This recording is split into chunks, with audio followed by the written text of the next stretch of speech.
Hi there, my lovelies, this is Jana here. Welcome to my kitchen. So today, a highly requested recipe, gluten-free. You guys love it, so here it is. We're going to make a pie crust, gluten-free, easy to make, amazing, delicious, flaky, buttery, without having butter in it, believe it or not. So let me show you how I put it together.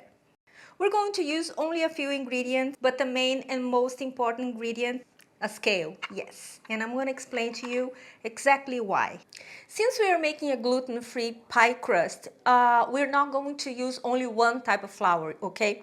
Because we need to mimic the same effect that a regular flour will give us. And for that reason, we need to measure very carefully the ingredients. So I understand that not all of you have a scale. I rarely use mine, to be honest. But I bet that one of your friends or your working colleagues or your family, they have one, so it's worth it to ask it, to borrow it, and then you make a few recipes that require that. And gluten-free recipes, when you're baking cakes or baked goods in general, it requires a scale to be precise, so to minimize the risk of mistakes, you know, because this can happen if you're baking or making a baked good, gluten-free baked good, okay? I'm not trying to scare you out. I'm trying to be honest because it's my job here and because I want to teach you guys how to do that, how to use the scale and how to make this beautiful pie crust here, okay? So first of all, we're going to add all the solids into a bowl. We're going to add brown rice flour, chickpea flour, potato starch, golden ground flaxseed, demerara sugar, xanthan gum,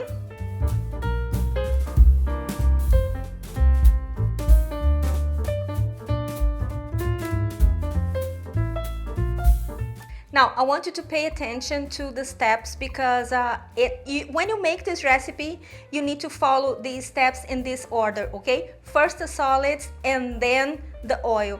Why? Because the oil will encapsulate the flour and prevent it from developing some stretchiness, because the flours, although they don't have gluten, they have some sort of a stretchiness and we don't want that. So for that to happen, we add the oil first, okay? And then we mix it up.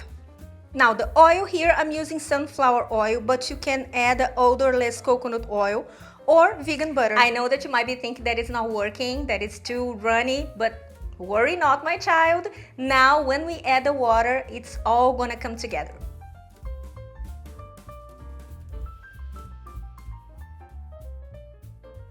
You see? Flaky and beautiful, and that's exactly what we want.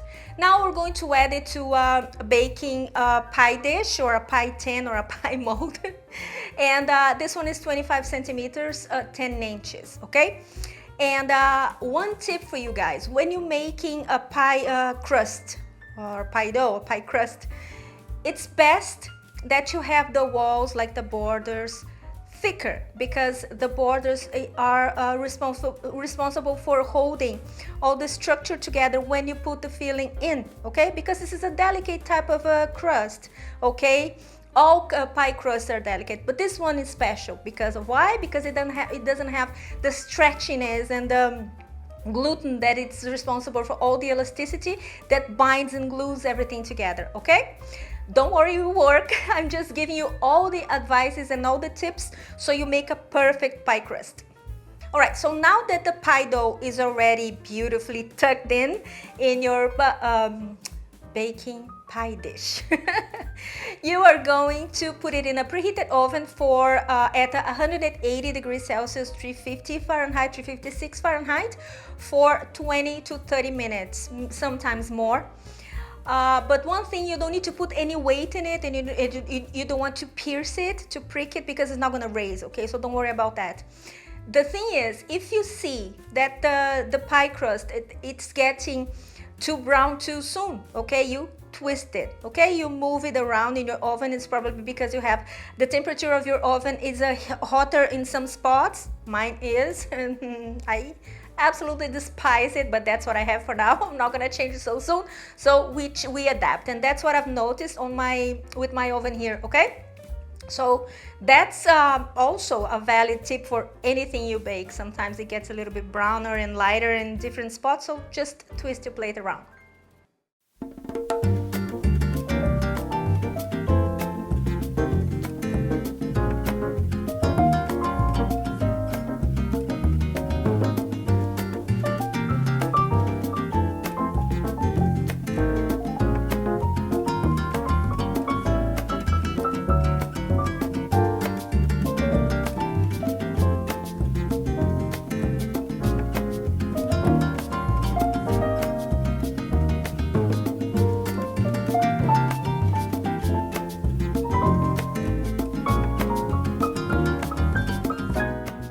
Ta-da! And there you have it. Beautiful. Like I said, it holds together because I told you, I just bumped on a corner here, my mistake when I was removing it from the tin, but I was clumsy because I am like that. But you're not, I know you're not, okay? So if you're not clumsy like I am, you can do that, remove it from the, oh, okay. One more tip. There's two more, but one more tip. Use a removable bottom tin, okay, baking tin, because it's easier and it's the only way for you to remove. Not the only way, but it's going to help you a lot, okay?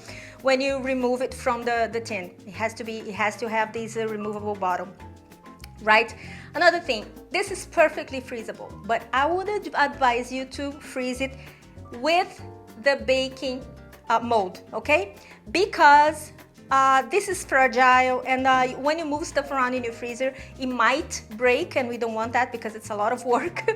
So it's easy, but it's a little bit laborious, okay? But it's worth it, and we don't want to ruin that. I wouldn't advise you to put it in your refrigerator, okay? Because the refrigerator has a humidity, and this humidity is going to make the crust soggy, and it's not going to bake perfectly. It's going to fall apart, okay? Because more water than it's needed, it's going to make it disintegrate. We definitely don't want that. All right. Again, if you freeze it, it's going to be good in your freezer for 30 days, up to 3 months. Scratch that. Up to 3 months. Now, important substitutions. There are none. Sorry, this is a temperamental type of recipe, so the amount of ingredients, the type of ingredients, and the weight of the ingredients are crucial for you to achieve a perfect end result. Now, if you want to, and it works anyway, if you want to change the ingredients and if it works anyway, please let us know. So share with us on the comments. Share with us on the comments as well, what are you going to use this pie crust for? All right, so this is it for today. I hope you have enjoyed this video. Don't forget to like it because it's likable, and because it helps the channel a lot, since YouTube is a little bit weird lately. I don't know what's happening, but I count on you on that. So if you make it, tag me on my social media, Facebook and Instagram. Take pictures and send it to me because I love it. And invite me over for a tea when you make it, right? I'll be there right away. Love you guys. See you next time. Bye-bye.